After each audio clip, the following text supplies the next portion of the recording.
So let's take a look at what really happened today. I'll be bringing you some of the soundbite of what happened.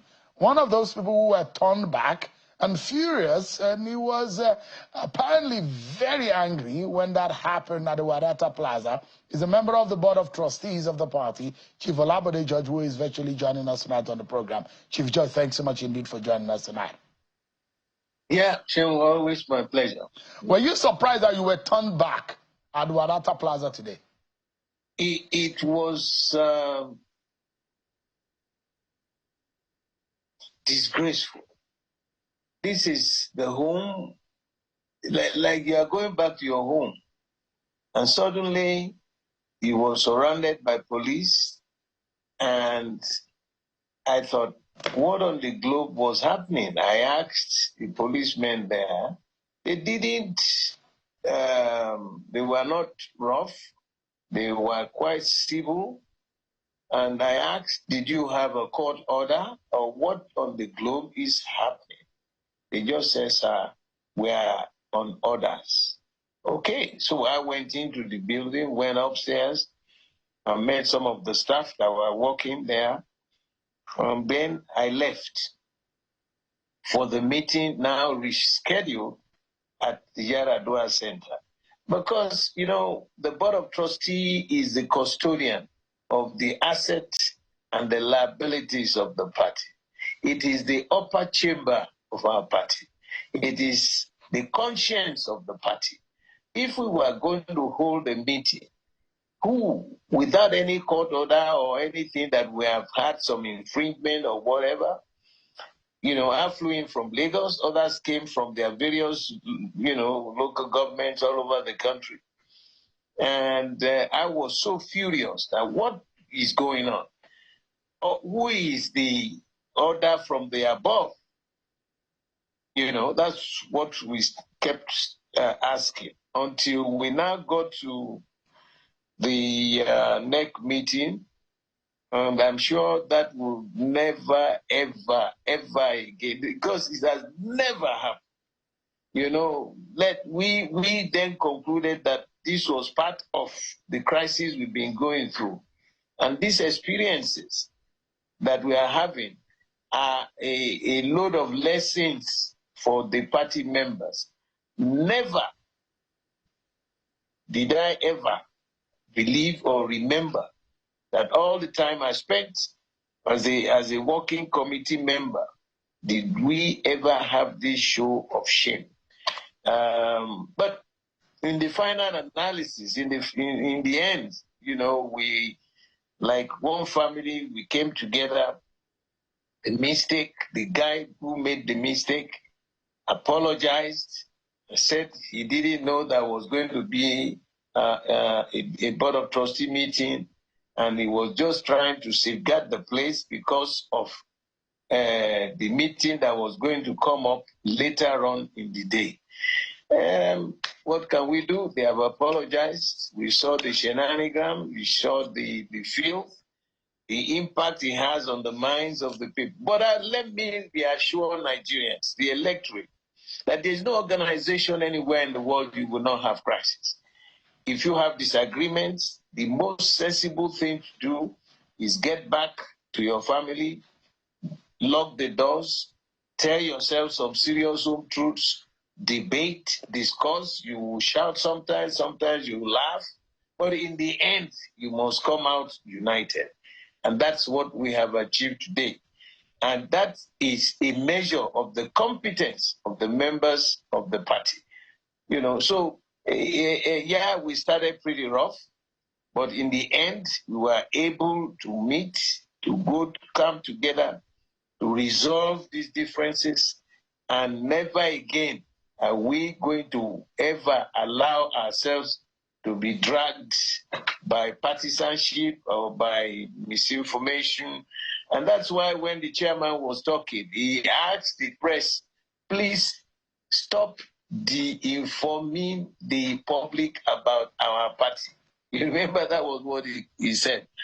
So, but we thank God, you know, it's all well that ends well. I said it before, that because we haven't had a NEC meeting, which is a congregation of the elders the current the managers of the party at various levels, from the state to the zone and then to the national. There have been differences. There have been all kinds of fireworks, and we saw the hands of Esau and the voice of Jacob. But today, I can tell you that it's a resurrection day.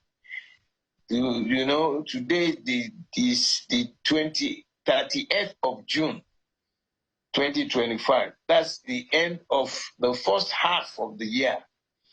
So now that we have been able to resolve our crisis, we are now back as brothers and sisters. From the 1st of July till 2027, we will never, ever have these kind of experiences in our party. We are really telling everybody, welcome back home. Your house is now ready to receive as many of you as possible.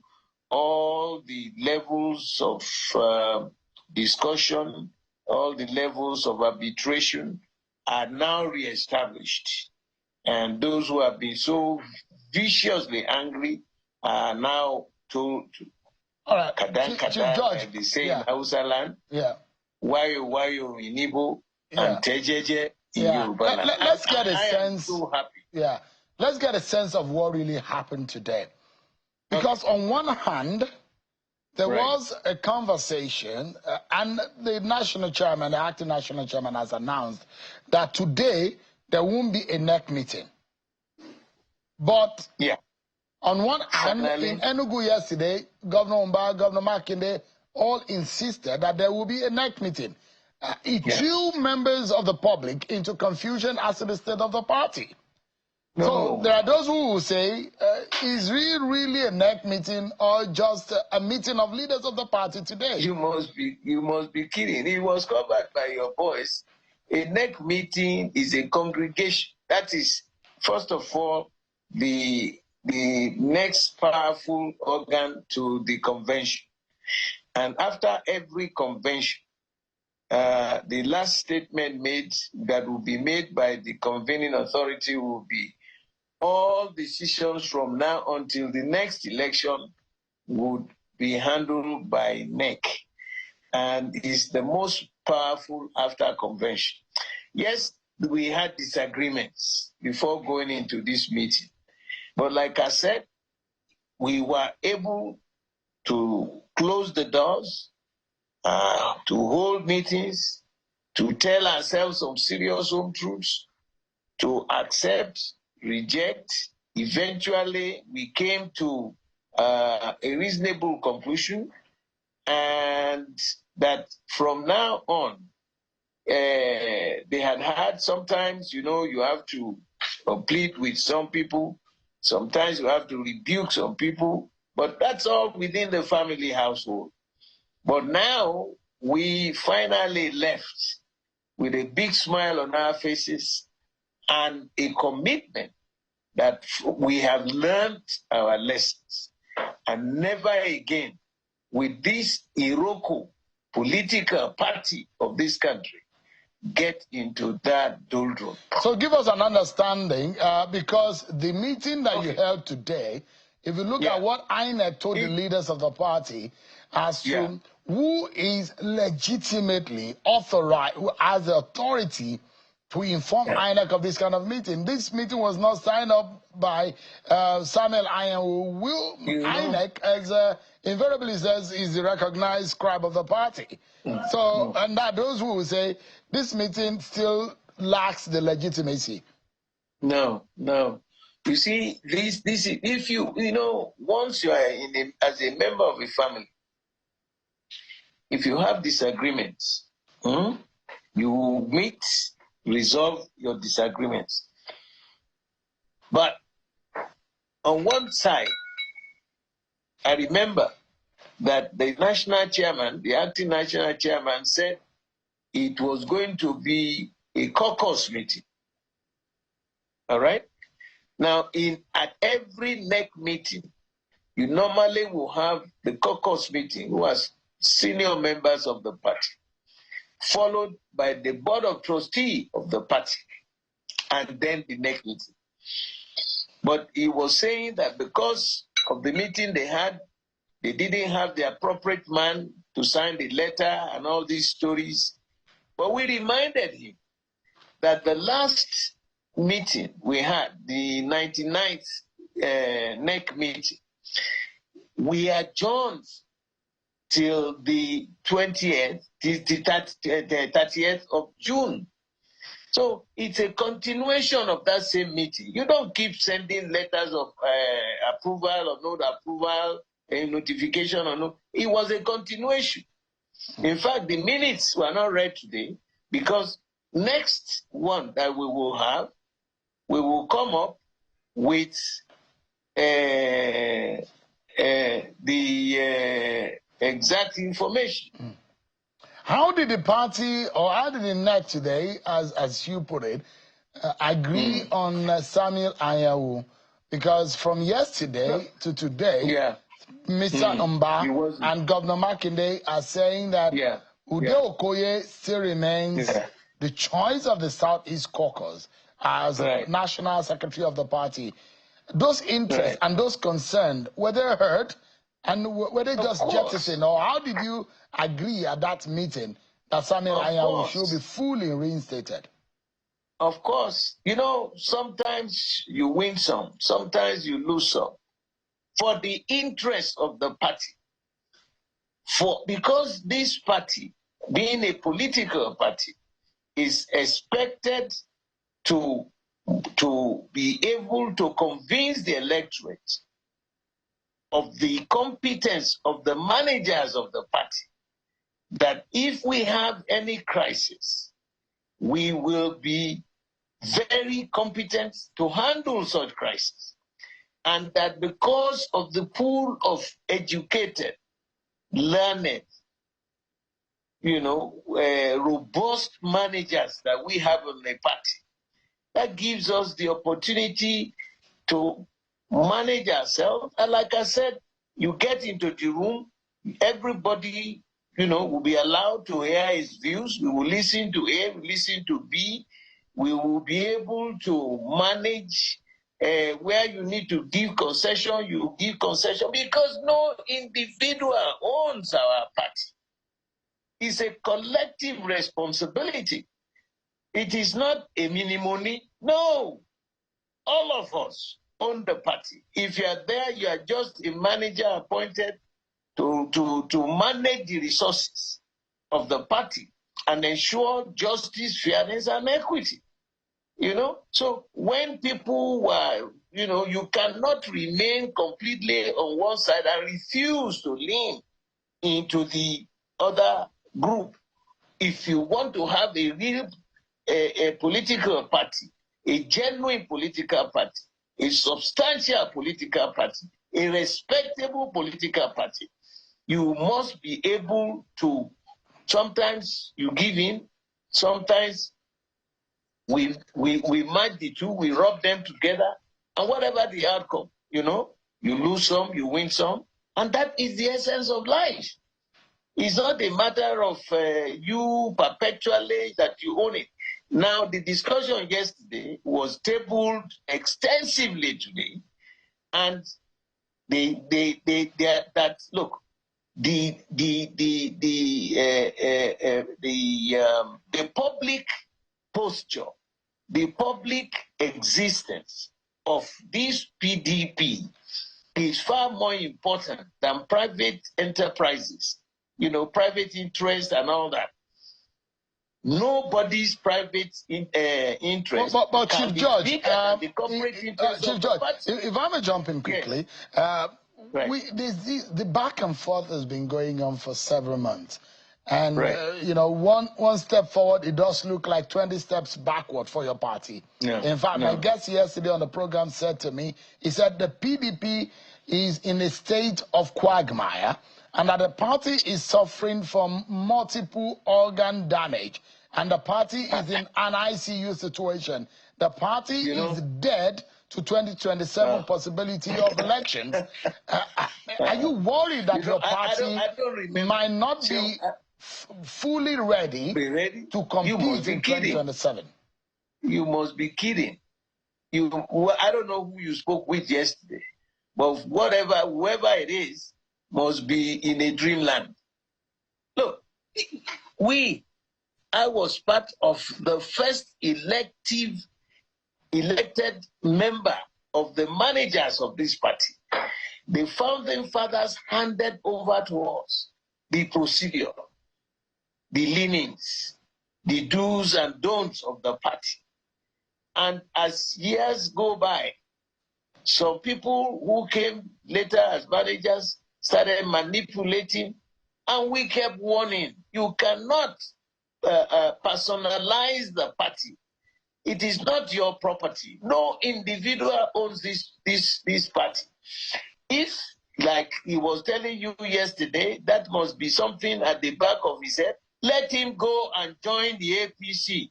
Those who don't believe in us, go and join and see the methodology of management in APC. But Chief George, your optimism here, like a loyal member of the party, right. Chief George, from 2015, right, you got a bloody nose.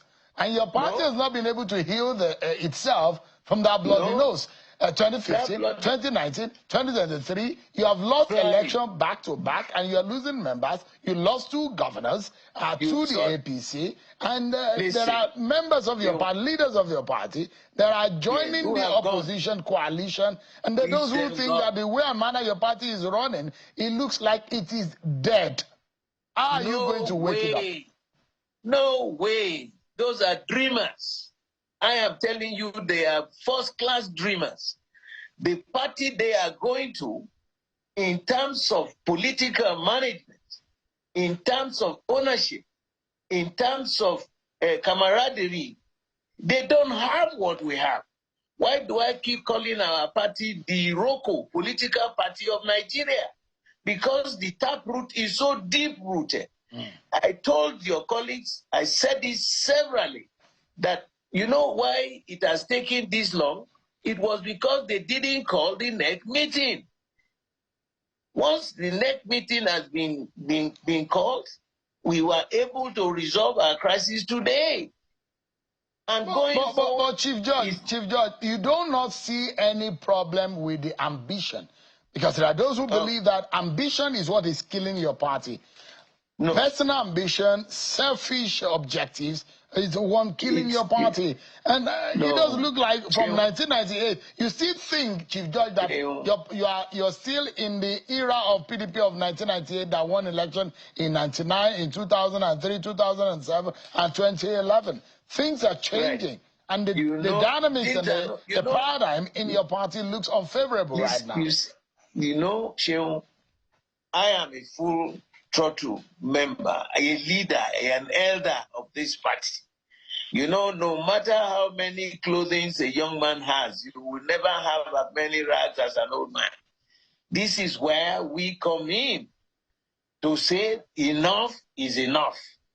Our governors were dedicated, our governors were honest, they were committed, and they had a meeting to make sure we resolve this crisis.